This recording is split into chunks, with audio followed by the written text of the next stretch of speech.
Noswaith dda pawb. We will start the webinar in a couple of minutes. We're just going to give all of the attendees a couple of minutes just to log in through their boss accounts and to make sure that they're able to join. So we'll be starting in a couple of minutes.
Noswaith dda pawb, good evening everyone. I think we'll start now.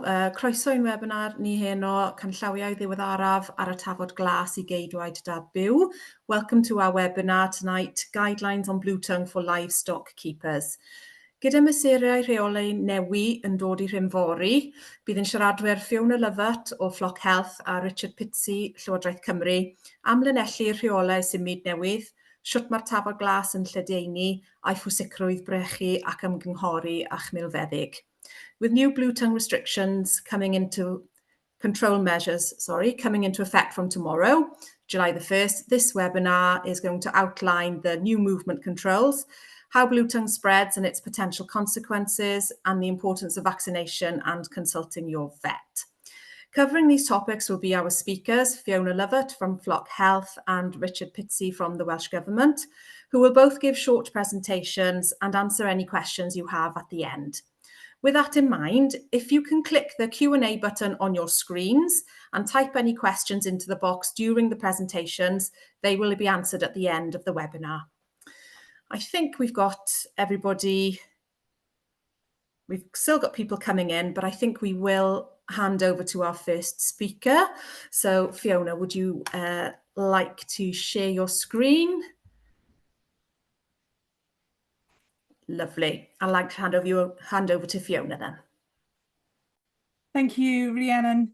Thank you for asking me to speak tonight. I'm using the sort of backdrop of the Battle Blue Tongue. I've been working with the ruminant health and welfare group over the last year or two, looking at blue tongue across the whole of the UK. And so I've been involved with putting a lot of these resources together. Basically, the ruminant health and welfare, that's the cattle vets, sheep vets, goat and camelid vets all over the country, as well as all farmer organisations represented across the whole of the UK. This is obviously specifically Welsh focused tonight. So just to summarise, we know blue tongue, a lot of people all over social media, people are saying, what is this? Why are we so worried about blue tongue? It's a disease that we don't have effective treatments for. It's possible to treat some animals, but we know it's got potentially massive impacts. So the sort of key message is that we want to slow the disease through both vaccination and restricted movements. I'm just going to summarise where we were from last year. So these two maps show the BTV3, blue tongue 3 cases in England by the end of 2024. So the way blue tongue works, and I will explain this, that it's a temperature dependent because of the midges and because the virus multiplication in the midges. So we are just coming into blue tongue time here. This is a situation we were last year with cases across the UK. So we had in England this restriction zone, which now, as everyone knows, tomorrow is extending to the whole of England. But these were all the cases were. Just to put it into context, I have a lot of contact with European vets. And so that's why I've been talking about this for the last literally 2 years. So this map here, this is the corner of England, Norfolk and the southeast of England. This is the Netherlands, Germany and Belgium. And this is a situation that was literally this time last year, or April last year. This orange country, the Netherlands, this is actually what it looked like in numbers of affected farms in the Netherlands last year. So in 2024, they had 10,000 farms affected by blue tongue. So for the last 2 years, they've had 55,000, 65,000 dead sheep per year because of blue tongue. So their national flock has reduced by 20%, which is just sounds horrific, but it's not surprising that when we've been speaking with our colleagues over in Europe, why we're so worried about it. And the effect, speaking to Dutch farmers and vets, as well as further in Europe, it's why everyone is so concerned about it. Just for context, when you look back at this map, this was a situation 15 months ago. A few cases had happened in the UK. A few cases had happened in Germany. That's a situation in April a year ago. This is now looking at just Germany. That was a situation in Germany in July. That was a situation in Germany in 1st of August. And that's how many cases, over 7,500 farms affected by the beginning of September. So that's how quickly and how dramatically it spread through Germany. So we were extremely lucky last year that we went from also the same number of cases as Germany, and it didn't get nearly so bad in the UK as it had in Europe. Partly that's because of the livestock density. I mean, there may be a number of reasons, and it's a big cause of debate. European colleagues are saying, you know, why wasn't it so bad in the UK last year? This could be one of the reasons. These really dense, so this obviously in Wales, these dense density of sheep in Wales and also in the north of England, and also cattle much denser over on the west of England, and obviously over in the west of Wales. The cases that we had of blue tongue 3 were predominantly in these much more arable livestock sparse areas. So just to remind you of the cases that we had in England, that the orange dots, these circles, these triangles are a little bit out of date. You'll note that there were those 2 cases in Wales up near Anglesey, and on the Clyn Peninsula last year. They were culled out immediately and they did not spread. It did not get into the local population because effective action was taken really quickly. So which is exactly what we want to happen when disease spreads into a new area. But you can see the situation last year in England. That's why they've extended the restriction zones now as they have. So I'll go back into the detail of disease. How is blue tongue transmitted? It all depends on midges. So the midge bites an infected sheep or cow. The midge is then infected. It incubates within that midge for just about between half a week and 3 weeks, up to 3 weeks, depending on the temperature. It needs to be above 13 degrees centigrade for the midge to for the virus to multiply in the midges, which is why it's not a problem in the winter. It gets a problem in the summer, and the more so, the hotter the summer. An infected midge then bites a susceptible host, a sheep, a cow, and also less so, but a goat or a camelid, an alpaca or something. And then that host then itself becomes infected and gets clinical signs from the disease. So if this infected host moves, then it will take the virus with it. So that's why the situation, restriction zones have been put in place, and Wales has decided to do something different from England because you don't want to have a lot of infected animals brought across the border from England, because that will then infect your midges. We know it can also spread through semen, eggs, embryos. So what are the signs? It is really, really important that everybody who keeps cattle and sheep are very, very aware of looking out and report signs as soon as they appear, especially at the moment when you have no blue tongue in Wales. You need to know as soon as it is, so those animals can be dealt with quickly.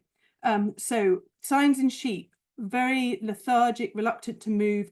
It's really, really painful in sheep. So if you think blue tongue and you think of those signs, anything related to inflammation around the mouth, so drooling, discharge, swelling, reddening, to actually have a blue tongue is possibly slightly extreme, but if you think about a sort of red, inflamed bruisedness, that's why it gets named blue tongue, and also breathing problems. But because you also get it above the hoof, they're very lame. So what the Dutch found, that often sheep would be just putting their heads into water troughs to cool their muzzles down. They were just so much pain from the disease. In adult cattle, it's much less severe signs, and we had farms in England last year who potentially had some blue tongue in their cattle and they didn't even notice. You know, it can be quite mild in cattle. You might see lameness, you might see a reddening round here above the hoof. You'll also remember that blue tongue and see crustiness, redness, discharge around the face. But you may not see dramatic signs in cattle. It may just be, if you're a dairy farmer, that you see a slight drop in the milk and a slight sort of sickness through the cows, and you can't quite put your finger on why that is. In calves, we know that calves can get infected from their mothers, if their mother's infected when she's pregnant, and certainly there have been a few farms over in the southeast of England where they've had quite dramatic signs in calves, either calves born as dummies, that they literally have lost a huge amount of their brain tissue. And it's not until they've survived for a few weeks, but they're just not behaving normally. And when they've either died or been put to sleep, that it's been found that they've literally got half their brains missing. It's amazing they've survived so long. There's also been signs where calves have just not been born. Cows have got to the point of calving, they just are not pregnant. Quite dramatic fertility issues in cattle because they were affected by blue tongue in the last back end last year, and then this spring they didn't calve. So those are the signs. If you suspect disease, please notify, let your vets know and notify. And in Wales, there's a number to phone. You do really need to know as ASAP to get on top of it quickly. When can we expect cases? This map shows, so what they look at temperature, said the virus multiplies in the midge and it's above, at above 13 degrees, and they look at numbers of days that have been hot enough. And by early June, there were stages where we know it could have been hot enough. It's quite likely in Europe they see blue tongue slightly earlier than we will because of this. Certainly Wales and the north of England are still at that stage. This, as I say, was early June.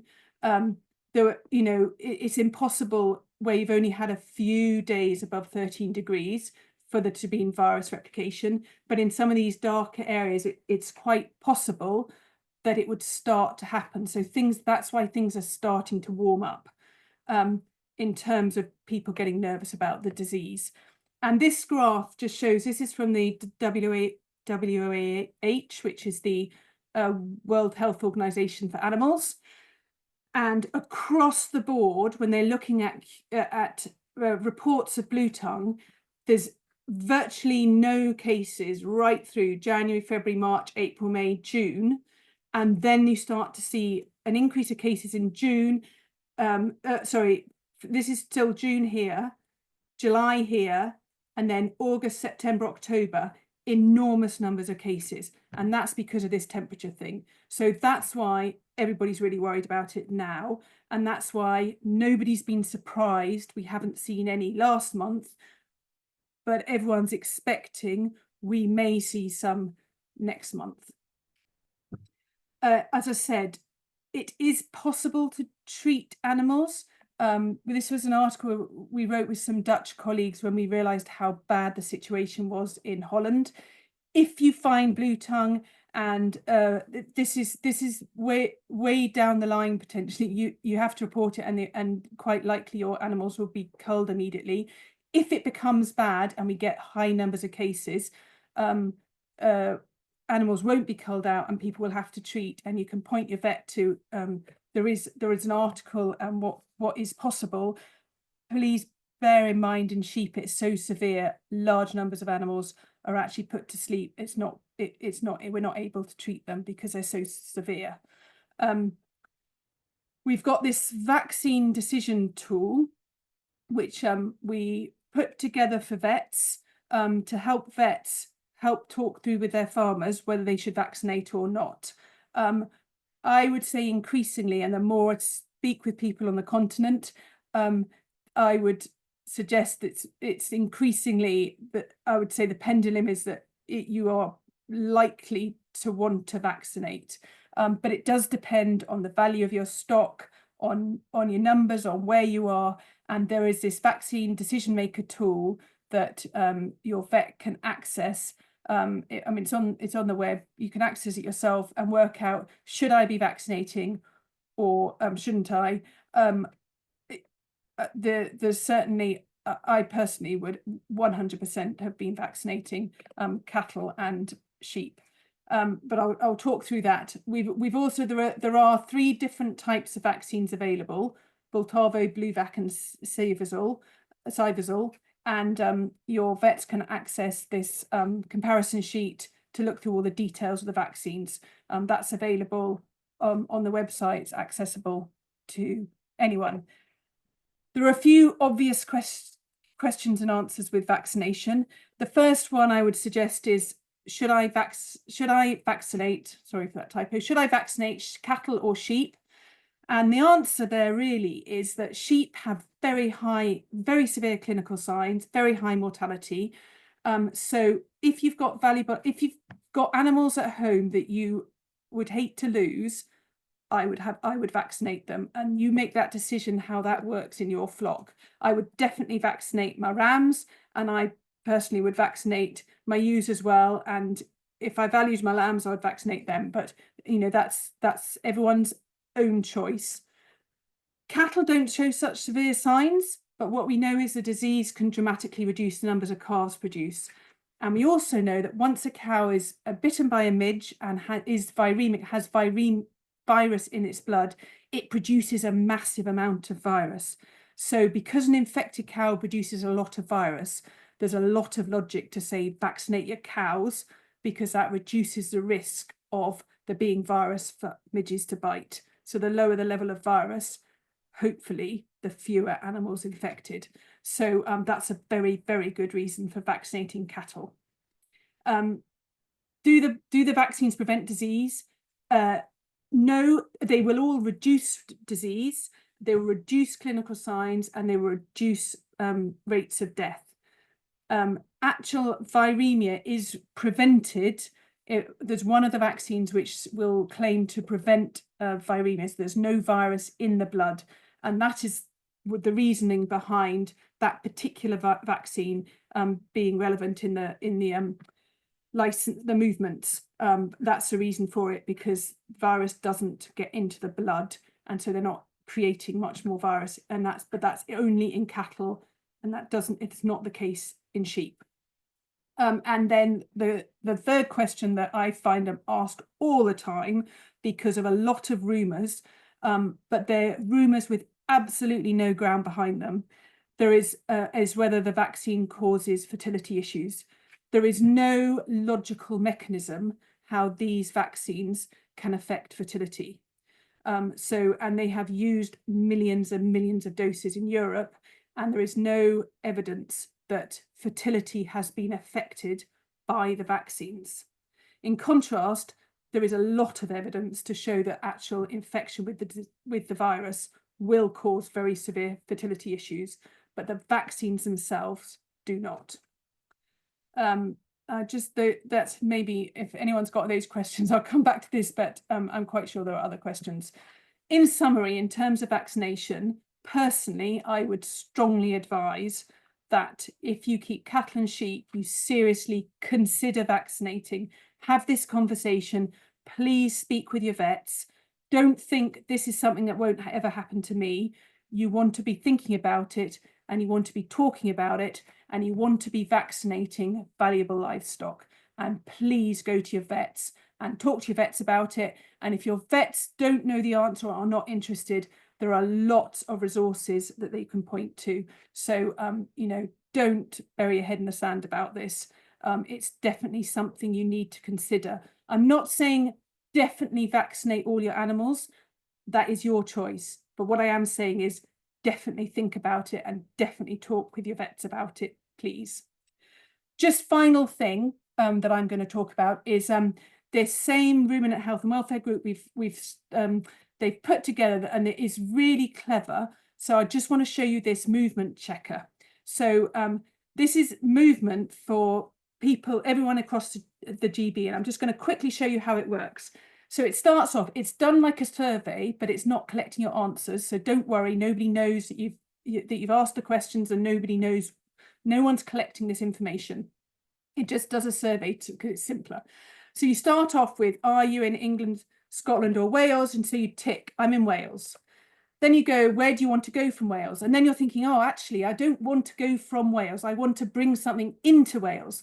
So actually, you thought, no, I've answered wrong. So you go other and go back to the beginning. So then you're saying, actually, it's asking you as if you're the animal. So if, for example, you want to move some rams from England into Wales, that's our scenario. So the rams are in England, tick the England box. Next, where do you want to go from England? I want to go into Wales. I want to take these rams from England to Wales, tick the Wales box. Where do you want to go in Wales? To a farm, to a show, to a market, to an abattoir. Okay, you want to bring rams from England to your farm in Wales, tick to a farm. Next question, it will answer if you're travelling from England to a farm in Wales, and it will tell you what you need. You need a specific blue tongue movement licence or a valid pre-movement test within 7 calendar days, or if it's cattle, full vaccination with Bultavo 3. And if your animal's showing clinical signs, if those rams are showing clinical signs, then you can't move them into Wales. Is this the information you needed? And that was the information I needed. So I tick yes. If it wasn't what I wanted, it takes you back to the beginning and lets you ask questions again. It's just really, really clear. We're quite sure things are moving really, really fast, and they will have to update it.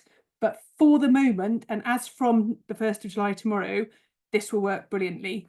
And is really worth using, and that's the Earl at the bottom, you can, check it out for yourself. It is really worrying, and people are, understandably concerned about economic reasons, their business, concerned about the disease, concerned about what to do. There are plenty of places to turn, and please do, speak to your vets and speak to people who can help if you are worried about this. That's really important. And that's just all the people who've been putting information into those slides I've used. I'm really fine to answer questions, Rhiannon, or maybe Richard wants to. I'll stop sharing my screen anyway and hand back to you, Rhiannon.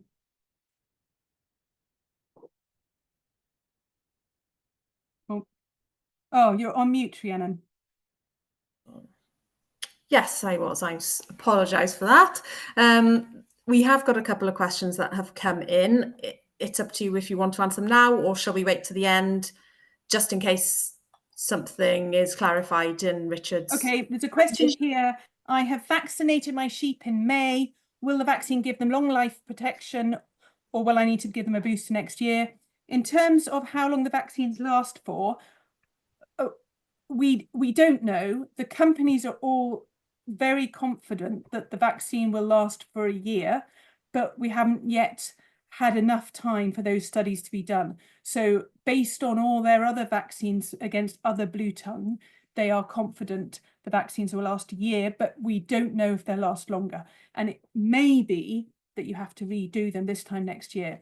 Certainly when they've done a lot of work on blue tongue across the world, once we're likely to need to vaccinate for potentially 3 years, but nobody actually knows. So yeah, you're fine for this year, but you may need to vaccinate again next year. But more information is coming out all the time. Thank you, Fiona. People rarely talk about goats. They've got pedigree Angora goats. The vaccines are not specifically authorized for goats. They've used them in goats a lot through Europe. So officially, the vaccine companies can't say absolutely use them in goats because they haven't got the license for that. But we know they've been used a lot, and we know that they're effective. The Goat Veterinary Society has produced some guidelines, and I would suggest that your vet contacts Goat Vet Society. Personally, I would recommend vaccinating goats, especially valuable goats, for sure. We know that blue tongue is less serious. You've frozen from sheep, but still I would vaccinate. There was a follow-up then to that, Fiona. Yeah, don't expect they're even approved. Exactly, but we often deal with goats. We often have to deal with medicines that are not specifically approved for goats, but we can do. Your vets are, can do that off license, and if your vet contacts the vaccine companies, the details are on those comparison sheets for each of the different vaccines. They will get specific advice from the vaccine companies, which they're allowed to give to your vet, but they're not allowed to advertise. So I would ask your vet to contact the company of the vaccines. And then the last one. Import semen. I might leave that question for now because Richard might be better about answering. Yeah, I'll try and come on to that later. Excellent. I think well, I'll just do this one. I've vaccinated all my sheep flock. If they become infected early during the summer, would they then need to be put to sleep? If animals have been vaccinated and fully vaccinated before disease arrives, then you've done the best you can for them, and we'd like to think that they won't get sick and they will not have to be put to sleep. The specific question is, will they need to be put to sleep? You never know what other things are going on, but in general terms, if you have fully vaccinated your sheep flock, then you've done the best you can to protect them. So that's the best I can say, I think. I think that's all I'm going to answer for now, Rhiannon, if that's right, because Richard might... No, that's fine. Yeah, I think the other questions that have come in may be covered a little later, and if not, then we'll definitely answer them at the end. So diolch yn fawr, Fiona. I'd now like to hand over to Richard Pizzey from the Welsh Government. Please remember as well to click the Q&A button that should be at the bottom of your screen and type any questions into that Q&A box, and Richard and Fiona will answer all questions that we have now then at the end. Okay, I'll hand over to you, Richard. Diolch yn fawr. Brilliant. Is my screen sharing okay? It Great, is, yeah. brilliant. Not so far, pal. Thanks very much for inviting me along to talk tonight. Just to introduce myself quickly, I'm Richard Pizzey. I'm a vet with Welsh Government. I've been here a couple of years now. Before that, I was in practice around West and South Wales. And I'm going to be talking to you about our Blue Tongue policy update. So when my slides move, briefly touch on the Blue Tongue situation in GB. Some of my slides I won't go into great depth because Fiona has fantastically covered a lot of this stuff around Blue Tongue already. Give you an update on our policy position and the rationale behind it, and then an update around vaccination in Wales. Some of the questions that have popped up in the chat should get answered through the talk, but if they don't, you should be able to pick them up afterwards. So Fiona has fantastically covered Blue Tongue as a disease and how it spreads, and we're all aware that the midge is a crucial vector. I think there's only two things I really want to draw your attention to on this slide, and they're the last 2 points. That we are, as Welsh Government, very well aware that we can't control midges, and that midge plumes blowing over from continental Europe were responsible for bringing Blue Tongue here in the first place. And midges do blow a long way over water. The reports, what we're told, I'm not a midge expert personally, generally midges will move much shorter distances over land. They tend to move locally. They have sources of food. They don't tend to move long distances. But infected midges are a risk to livestock in the local area. And once infected livestock move, and livestock can move long distances very quickly, they can move disease into an area. As we've seen in Fiona's slides, local midges can become infected, and then there's a risk that disease can spread locally. Fiona highlighted that we need a temperature of 13 degrees, a prolonged temperature of 13 degrees for the virus to replicate properly within the midge, and for that to complete, and that the time frame we're looking at is between 4 and 20 days, dependent on temperature. I have a slightly more up-to-date temperature heat map from GB. So these were temperatures as of a fortnight ago rather than the 3rd of June. As you can see, it's got significantly warmer since then. If you remember back to Fiona's map, it was nowhere near as dark as this. So over the past few weeks, it has got notably warmer on average. Most of basically the south of England are now in temperatures where viral replication can complete in the midges in a relatively short period of time. So based upon this, what we say now is we're now within the active transmission period. We're now in the time frame where a midge could bite an infected animal, that midge could become infectious and then spread the disease further. So since 20th of June, when we entered this active transmission period, Wales has had a new policy around Blue Tongue and around movements, which we'll go into shortly. But the key date, which I think we're all aware of, is the 1st of July tomorrow, where big changes are going to happen in terms of the size of the RZ in England. We are quite fortunate at the moment that within this new Blue Tongue season, we've not had any new cases confirmed yet, but we're right at the start of it. There's a lot of unknowns ahead of us. as Fiona touched on in her talk, there are massive unknowns as to why we haven't seen severe clinical disease in the same way they have on the continent yet. Whether it's purely down to the fact the disease has been relatively limited to low livestock density areas, we just don't know. On paper, there's no reason why the disease couldn't cause severe clinical disease in our animals here. The Pirbright Institute have experimentally infected native breeds of sheep with blue tongue virus from native midges, and it's caused severe clinical disease in those experimental infections. We know it can do it. And the reports which we've been getting from, in particular, the Netherlands, around some of the clinical signs they've been seeing are quite unpleasant in some of these cases. Fiona provided the figures, 65,000 sheep dead in the Netherlands, a 20% reduction in their flock size.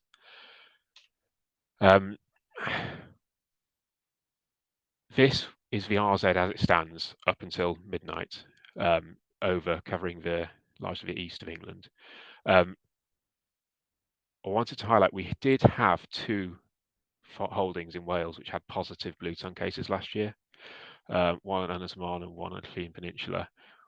So in total there were 4 infected animals which we detected had moved to Wales last year.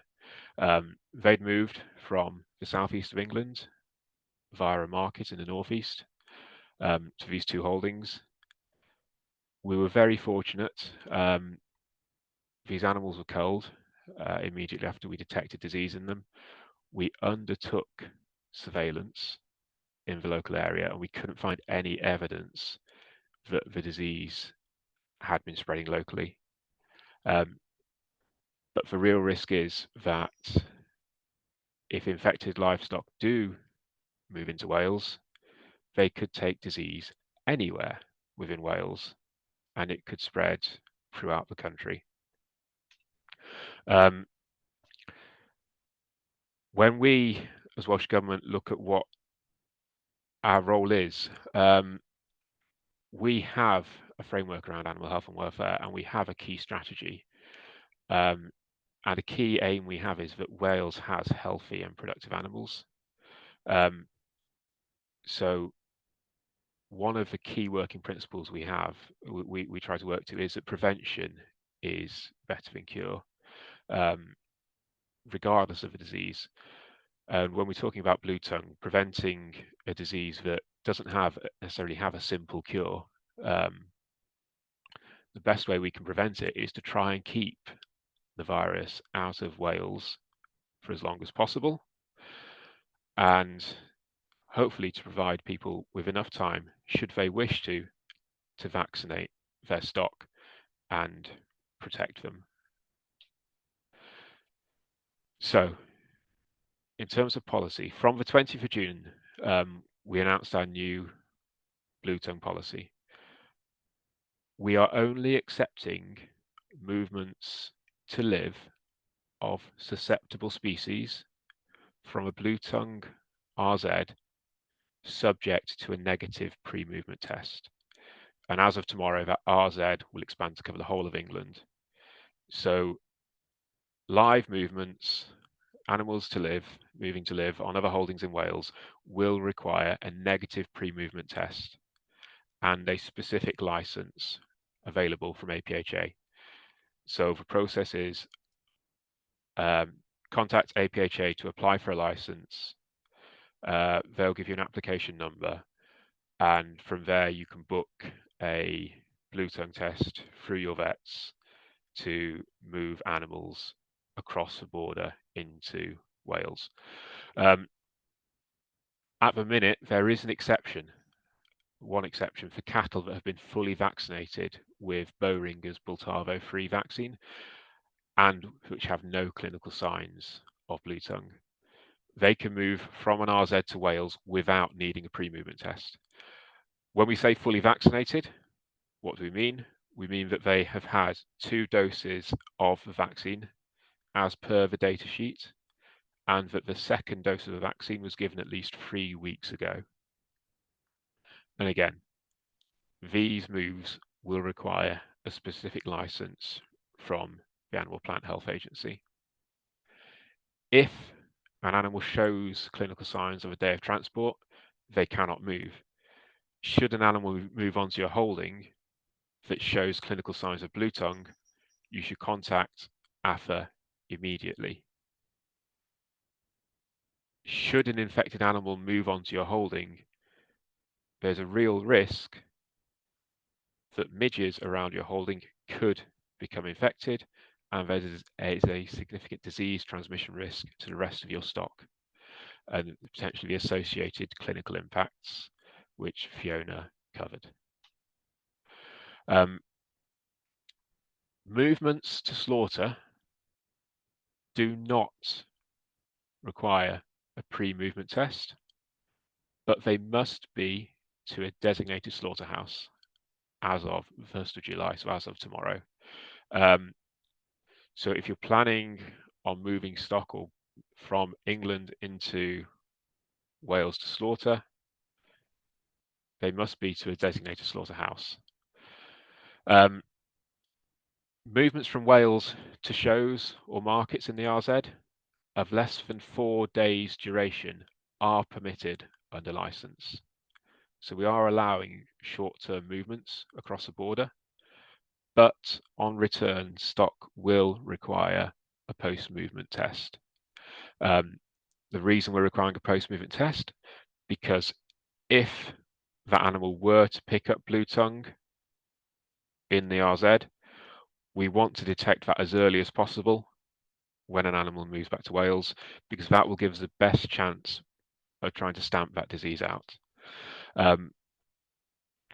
We're also working on a license which will allow short-term movements for emergency veterinary treatment across into an RZ. So if anyone is working farming on the border and your vet's practice is in England and you need to take an animal down there for emergency treatment, there is a license which allows you to do that and return to Wales. Our blue tongue policy will be and is being kept under constant review. We're aware that there is a balance to be struck between preventing the potential quite catastrophic impacts of the disease on Welsh livestock and the impacts of restrictions on the industry. So we are keeping the policies under review. We are in regular communication and consultation with both farming unions, and we're trying largely to be guided by risk and the available evidence when it comes to our decision making. This is just a diagrammatic overview of the movements that can take place. Sound quite simple sometimes and like pictures. So green arrows are absolutely fine. Welsh stock can move from Welsh farms to other Welsh holdings to Welsh shows and sales without any issues, or to designated abattoir, or to any abattoir in Wales. Welsh stock can move to any abattoir in Wales, no issues. Should Welsh stock go to an English sale or show and return, they will need a pre-movement test, the orange arrow. Should anyone want to move stock from England to Wales, unless they are vaccinated cattle, we've been vaccinated with a Biltavo-free vaccine by Boehringer, then they will need a pre-movement test. Why have we come to this point with this policy? Various control options have been discussed and presented over the past few months, including a roundtable chaired by the Deputy First Minister with representatives from the farming sector and veterinary sector. We are aware that the potential for blue tongue infected livestock to move up to the Welsh border increases the risk of blue tongue incursion into Wales due to the fact that midges can very readily cross the border. We can't stop them. But the immediate risk to Welsh livestock from midge incursion is not uniform across the whole of Wales. We touched on it earlier that livestock movements present the most significant risk for bringing the disease long distances to blue tongue free areas. At the minute, the severity and impact of the disease in a livestock dense area is unknown. It would be absolutely fantastic. I think everyone would be massively relieved if it turned out that the disease did not cause the kind of signs we saw in the Netherlands. But that is a risk that we're not prepared to take at this stage with the available evidence that we have when it comes to the health and welfare of Welsh livestock. If we were to have had an open border policy without the need to test stock coming into Wales, then the risk to livestock across Wales would be significant. We also recognise that vaccination levels in Wales are currently quite low.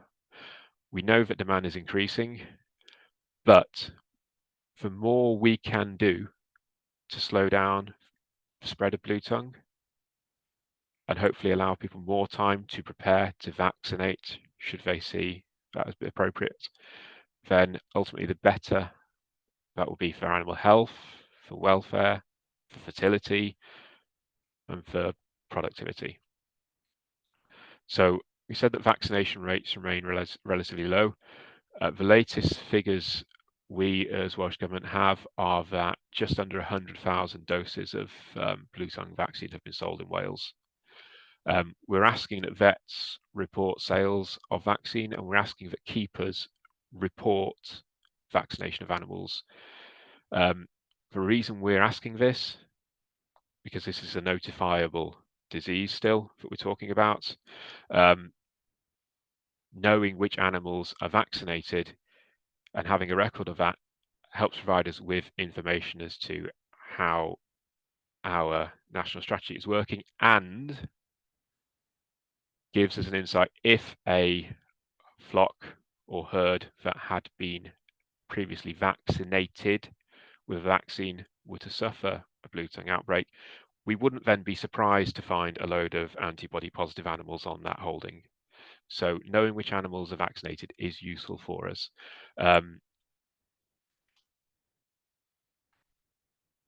Fiona has already shared the links to the Ruminant Health and Welfare Group advice on selecting and choosing whether to use a blue tongue vaccine. And she has already made this point that we've seen widespread vaccination of livestock across quite large areas of Europe. And there hasn't been any notable negative impact on livestock health, welfare, productivity. Farmers in Europe have effectively been the guinea pig for this vaccine up to this point. Millions and millions of doses have been used, and the evidence we're seeing is that yes, it's a safe vaccine. One point to make, one vaccine product, the Boehringer Bultavo 3, is making a claim that it prevents viremia in cattle. So, as Fiona said, there'd be an absence of virus in those animals. That is the reason why we're allowing those animals that have been, those cattle that have been fully vaccinated, to move to Wales without having a pre-movement test, because the evidence demonstrates that they're safe. There is a link here which is probably too long to be writing down, but I will see if Rhiannon and Fiona can help me share that after the session has ended. That takes you to the Gov UK pages for recording the use of vaccination. We're working with DEFRA to try and improve the functionality of the system. If you need to apply for a movement license, information is available on the gov.uk website. And if you see signs of blue tongue, please do report them as soon as possible. We're very conscious at the minute that we've seen diseases appearing in Europe, such as foot and mouth, we as UK and Welsh Government have taken steps to mitigate against the threat of incursion of those diseases, but some of the clinical signs are similar to blue tongue. So even if you don't, if it's blue tongue, if you see signs that could be blue tongue, but it doesn't seem to be severe, you don't think it's causing you a problem, please report it. We need to be aware of where this disease is, and we need to be able to check that it is blue tongue, it isn't blue tongue, whether it's foot and mouth. The sooner you report signs, the better. So, Jochen Grando, thank you for listening. I'm happy to take and answer questions, but I'll try and stop sharing my screen.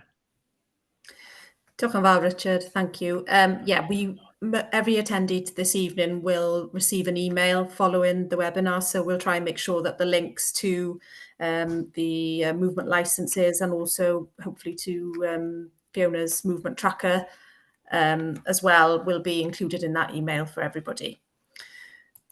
Right, we've got quite a few questions. Some may have been covered, but I think it will be worth asking them again just to clarify for everybody.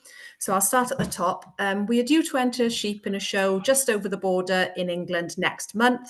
What are the movement restrictions in relation to transporting sheep to England and back to Wales in one day?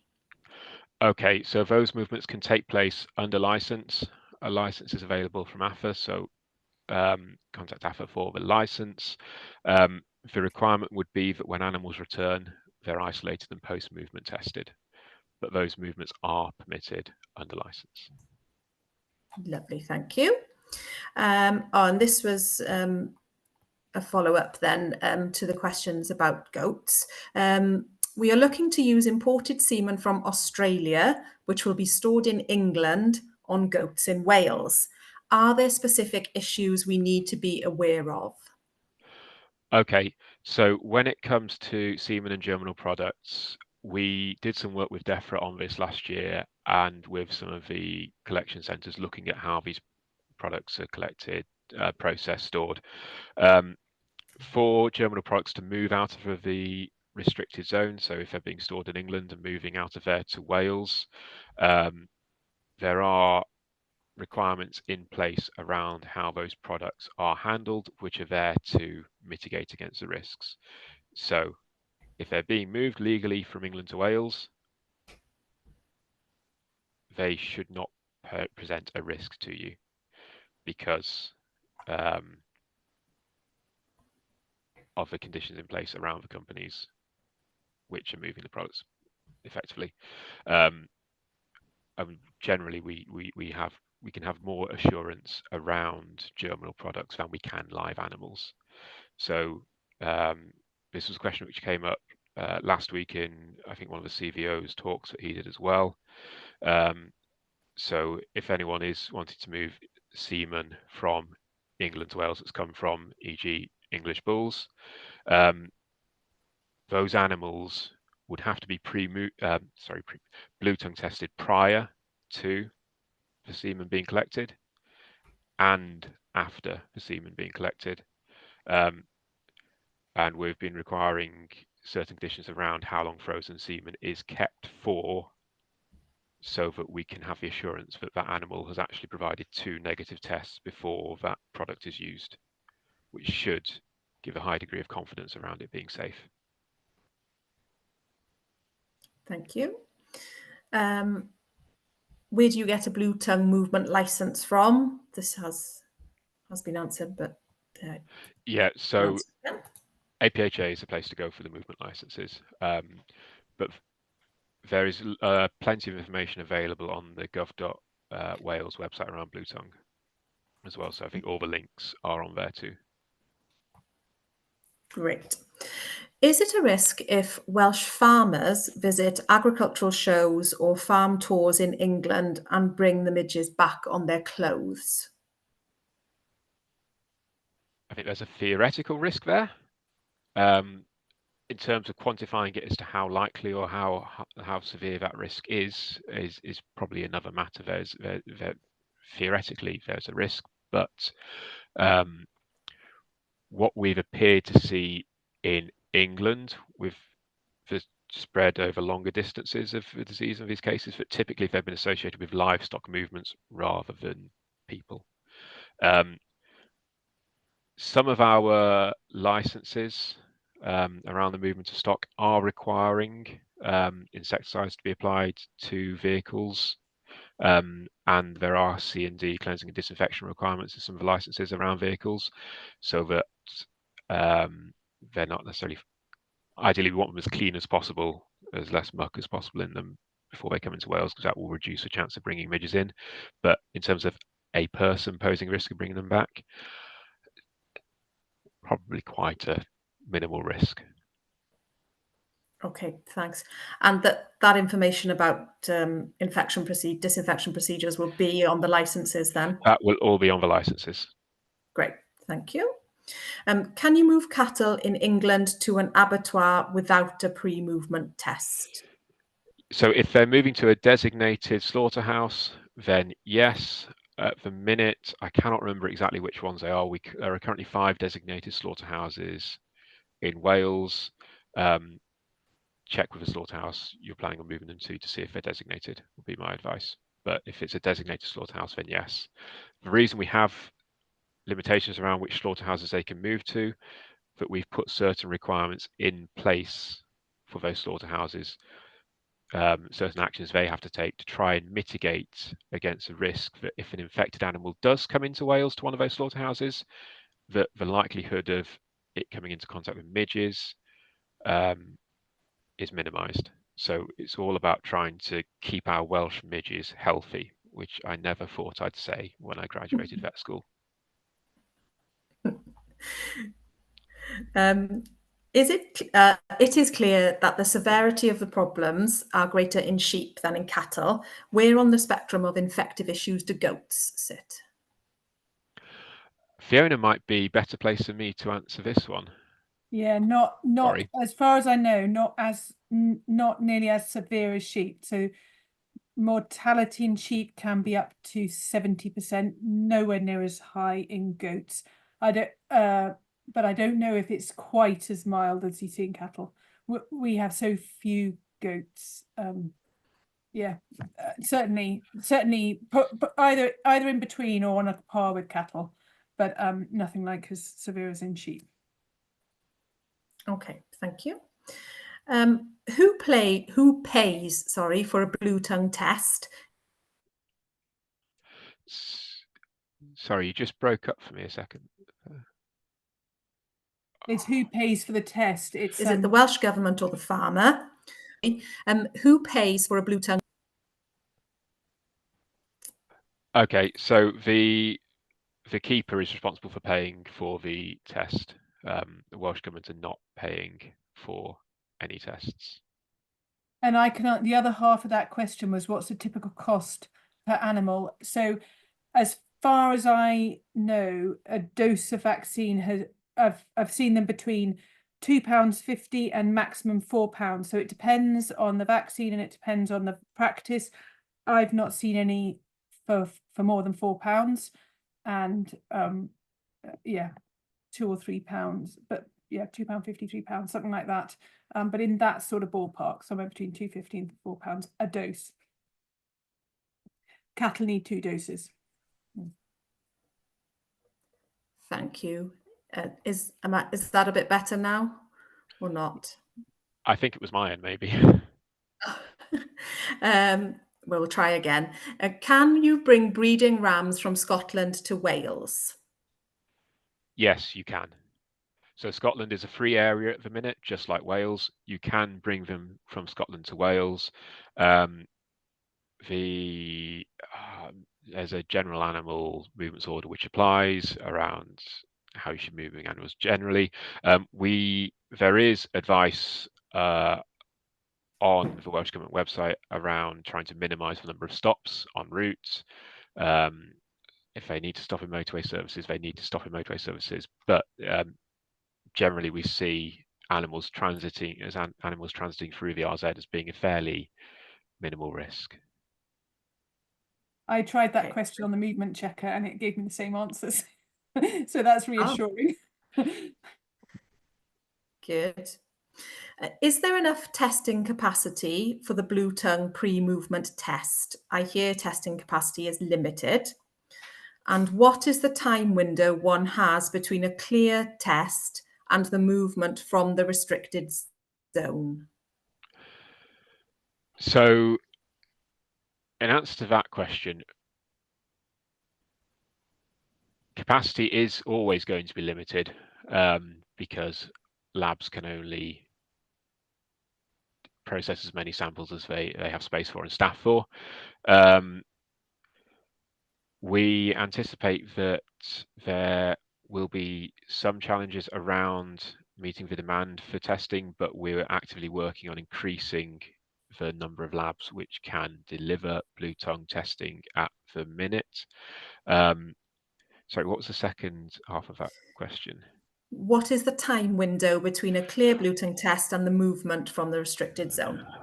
Okay, at the minute, the time window for a clear blue tongue test and movement is 7 days, but we are keeping that under review because if lab capacity should be a limiting factor, if turnaround times become too high, then we may have to revisit that. But at the minute, 7 days. Thank you. Is reporting vaccination by farmers compulsory, and is individual identification of all lambs necessary?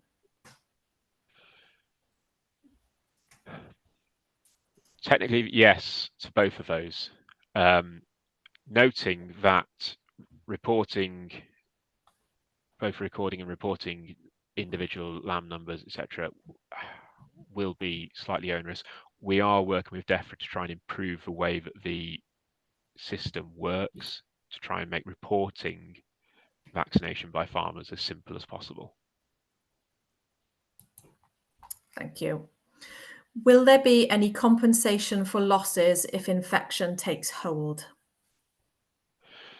So, if Welsh Government cull an animal for disease control purposes, then we would compensate for that animal. Otherwise, we wouldn't compensate. So if we're culling your animals to control disease, yes, we compensate. Okay. And is there a sort of compensation schedule worked out already? Is there a policy already in place that would be followed? I do not know the precise details of this. Generally speaking, dependent on the piece of legislation, there's either table or individual valuation, and there's normally a process for challenging those things as well. But I do not know what the precise answer is for blue tongue this minute because it's a year since we last had to cull any animals for blue tongue control purposes. Okay, thank you. This may be one for you, Fiona, I'm not sure. Are any pour-on products effective in preventing midges from biting? Not effective enough. So in the same way that if you apply midge repellent or mosquito repellent, it might last you an hour or two, but we're talking long term and there is nothing. So the answer is no. And in the Netherlands, where they have extremely good evidence and surveillance, they've looked at where people had used products and no midge repellent made any difference to numbers of clinical signs or mortality. So there's no, I'm afraid not. Okay. And is there any advice about isolation conditions when isolation is required? I would follow the wording on the licenses. yeah, sorry, I'm getting a bit of feedback in my headphones. Yeah, I'd follow the conditions on the licenses. I don't have any specific advice. Okay. Next question. What intervals are needed to avoid interaction with other vaccinations, e.g. Bravoxin, BVD and Lepto? I would suggest that's the usual advice. So as far as I know, no one is using these vaccines along at the same time as any other vaccines. They're certainly not licensed to. And the Dutch would say they're definitely separating from other vaccines. Usually, as a rule of thumb, we would say 2 weeks between. Then they're not live vaccines. So speak to your vet, but as a rule of thumb, it would be 2 weeks separate from other vaccines. I don't know if Richard's got anything different to say there. No, there's no, the manufacturers haven't said that they're safe to use with other vaccines. So, I mean, as a vet, generally my advice would be give them a 2-week break between different vaccines. Okay, thank you. We had a question about compensation for cattle if they had to be culled in line with TB, but I think we answered that in the previous questions. So pre-movement tests. If you say the incubation period is between 4 to 20 days in the midges, how soon after returning to Wales do you undertake a post-movement test? My apologies, post-movement tests, that is. So the timing on the post-movement test is 3 to 7 days after returning to Wales. What we care about there is the incubation period within the sheep. So if it's been, or the cow, if it's been bitten by, or goat, if it's been bitten by, or even alpaca, if it's been bitten by an infected midge, it's typically going to be about 3 days before we can detect infection, the virus in it. So that's the timing we'd look for with a post-movement test. Okay. Couple of questions here on vaccinations. What is the quality of evidence that vaccination can be given at any stage in reproductive cycles? So officially on the SPC, which is the data for the vaccines, they hadn't done the official tests in breeding bulls and rams. That does not mean it's not safe in those animals. I would absolutely 100% be vaccinating my breeding male animals. In terms of pregnant, so definitely, but for value of animal and get them vaccinated before you're using your males. It's safe to vaccinate pregnant animals. It's not, I would say from just a handling and stress point of view, I wouldn't advise putting the bull or the ram out and then vaccinating a day or two later because you've got embryos implanting. So just from a purely stress, sensible use of handling animals, I wouldn't, but there's no reason specifically why those vaccines are not safe to use. Thank you, Fiona. Is there a penalty for late reporting of vaccinations? No, we're not penalising people for reporting them late. We'd rather they were reported than not reported at all. So yeah, we as Welsh Government don't have any interest in penalising people for reporting of their vaccinations late. Okay, thank you. There's an observation here with regard to midges being transported into the country by people. I went to visit a friend last week over the border. When I got home, a midge or fly flew out of the car. I had my windows closed most of the journey as travelled on the motorway. Therefore, there can be no way of controlling these midges. Yeah, midges do not respect borders. We would typically expect to find infected midges around infected farms. But the biggest most likely risk we have is that infected livestock move across to Wales. Hundreds of midges can feed off a single infected cow and become infectious and then disperse disease locally. That is a more significant threat than the odd midge that may move in a vehicle, on a vehicle. Yeah. So we know we can't control midges, but we have to recognise the role that livestock really do play in spreading this disease. And we've seen the kind of risk of it with those cases that we had up on the Llŷn Peninsula and Ynys Môn. Yeah, thank you. We've got one question left here at the moment. If anyone has any other questions, we do have some time, so please type them into the Q&A box. The button should be at the bottom of your screen. The last one we have here now then is, will the vaccine affect a TB test? When you look at the data sheet, there are some adverse. You do get some potentially local small lumps from the vaccine. If I was TB testing, I would not be vaccinating at the point where my vet is going to be doing my TB test. You know, that's kind of, you don't want any funny lumps, but there's no, I don't know what Richard thinks. I don't think there's any evidence that would suggest.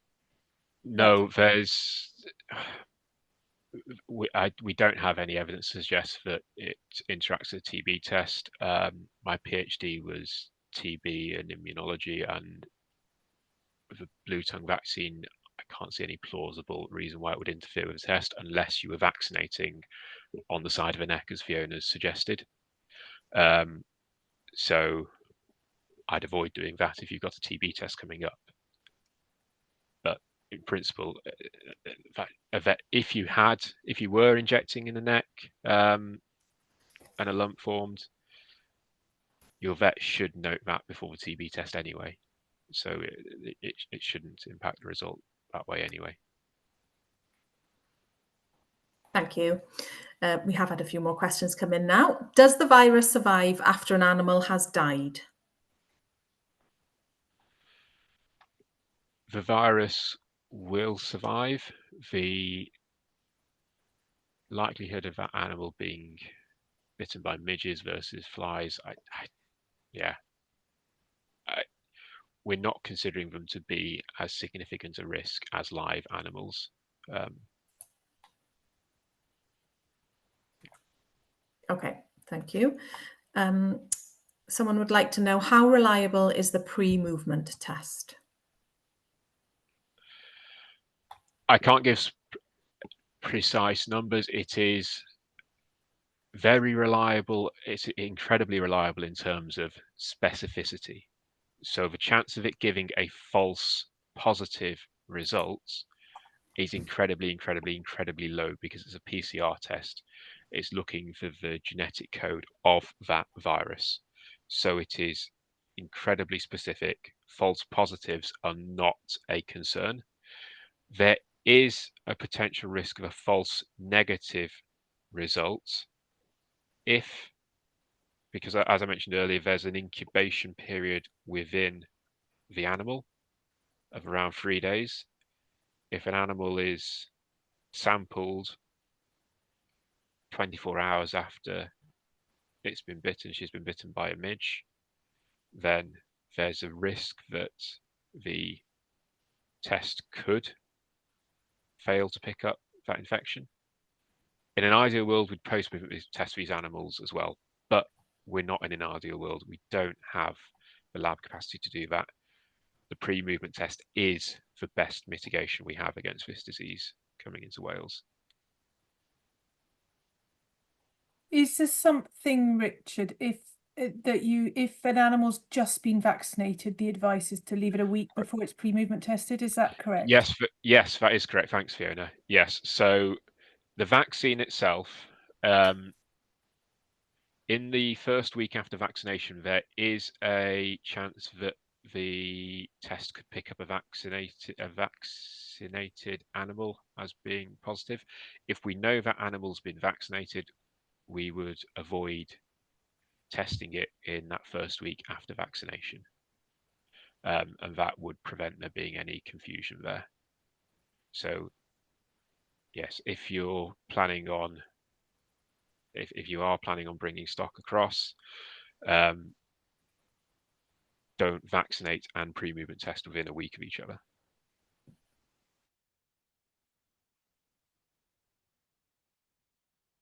Find that. I think my screen has frozen again, has it? Yes, we can hear you, Rhiannon. Oh, am I back? Okay. Oh, there we are. Maybe I'll turn my video off. That might help, actually. Will farmers be told where, if any, cases of blue tongue are as they appear in the country? Yes. So if we detect cases of blue tongue, we will communicate that. Our first communications will go out to all our OVs or our official vets in Wales, and we will communicate that information to the unions as well for them to disperse. So we will keep you up to date as the blue tongue situation evolves if we do get disease in Wales. Great, thank you. How long do you have to isolate livestock after returning from England? And what happens if you are unable to get a vet to post-test within 3 to 7 days after returning? So the animal should be isolated until the negative post-movement test has come back. If you can't, as soon as you can get a vet is basically the answer. If they're not available in 3 to 7 days, as soon as they can come.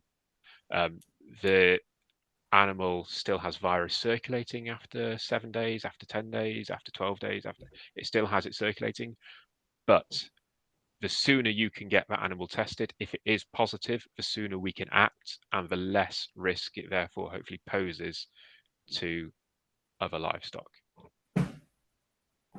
Thank you. Are there any additional restrictions to cross-border farms regarding moving livestock on the farm, which is in both England and Wales? So cross-border farms, if those animals are all on a single CPH, our policy view is that they can move freely because practically logistically we have no record of them moving if they're on a single CPH. We can't do anything about that as government if we wanted to. So yeah, for cross-border farms, if movements within a single CPH can happen freely. Thank you.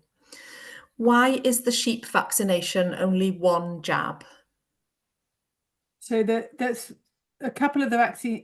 One of the vaccines is 2 jabs for sheep. One of the manufacturers, the Boltalvo is a single jab for sheep, and I've seen the data. They've got good data to show. We had a discussion with the manufacturers on a webinar a week or 2 back. It's available on the Ruminant Health and Welfare site, and they've done the studies and shown that sheep are properly protected after a single jab. There is a little bit of data to show that 2 jabs may be better. My advice to sheep would follow the advice and do a single jab. If we all panic in a couple of months' time and you're really worried, your vet may advise you to give another jab. But certainly the vaccines that are licensed for a single jab, they've got the studies and suggest that's quite sufficient. Thank you, Fiona. And last one for now. Are there any studies to suggest that there are any carriers of blue tongue in wildlife? There are. I mean, deer, wild goats. Yeah, there's no reason why. But cattle are the really massive machines of the virus. If they get bitten, they will produce a huge amount of virus. So yes, it's not impossible that deer or wild ruminants could be carriers, but I would suggest we have a lot of cattle and sheep in the UK, and they're our biggest concern by a long way. That's my opinion. Yeah, so we know deer can become infected, wild goats could become infected. Their role epidemiologically in terms of disease spread nationwide would be relatively limited based upon how far they geographically roam. So yes, they can become infected. They are a potential reservoir, but cattle, as Fiona says, are the biggest amplifiers of this disease. They can produce massive amounts of virus and are effectively a massive tasty meal for a load of midges. And following on from that, can the virus be passed to humans? No, it can't be passed to humans. There's no risk from the virus in midges biting humans, and there's no risk to people from meat, milk, any animal products either. Thank you, Richard.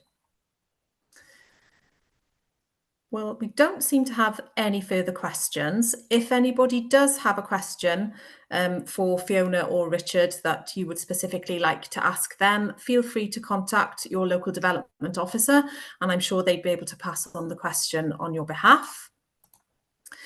So what I'd just like to do now is to thank our speakers, Fiona and Richard, and of course, all of our attendees this evening for your questions.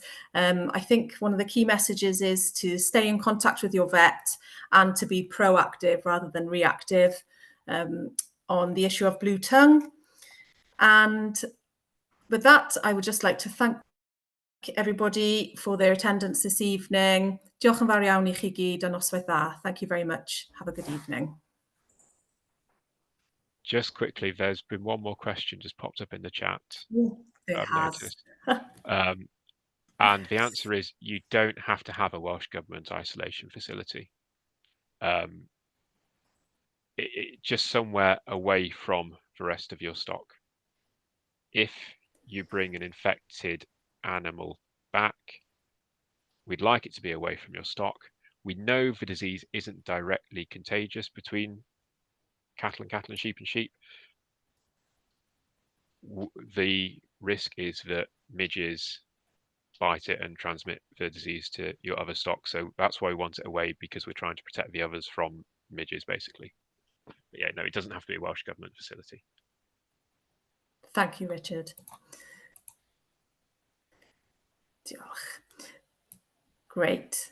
As I said, if you do have any other questions, please feel free to contact your local development officer. We will try to get the links that were mentioned earlier this evening sent out to people by email as well.